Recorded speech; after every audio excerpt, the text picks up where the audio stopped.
Panglima Andika sebut 10 prajurit TNI jadi tersangka kasus kerangkeng manusia di Langkat. Panglima TNI Jenderal Andika Perkasa menyebutkan ada 10 prajurit TNI yang menjadi tersangka dalam kasus kerangkeng manusia milik Bupati Nonaktif Langkat terbit rencana perangin-angin. Andika menegaskan proses hukum yang menyangkut prajurit TNI dalam kasus kerangkeng manusia akan terus berjalan. Sejalan dengan itu, Andika juga menginginkan supaya para korban mau mengungkapkan semua. Hal ini dilakukan supaya mereka yang terlibat sejak 2011 dapat dimintai pertanggungjawabannya.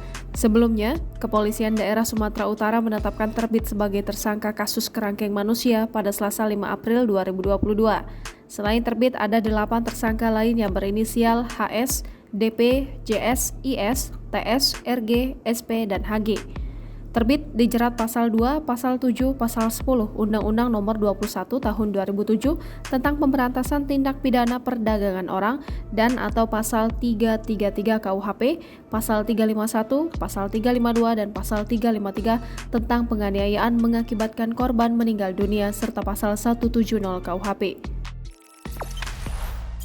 Jangan lupa subscribe, share, komen, dan like ya.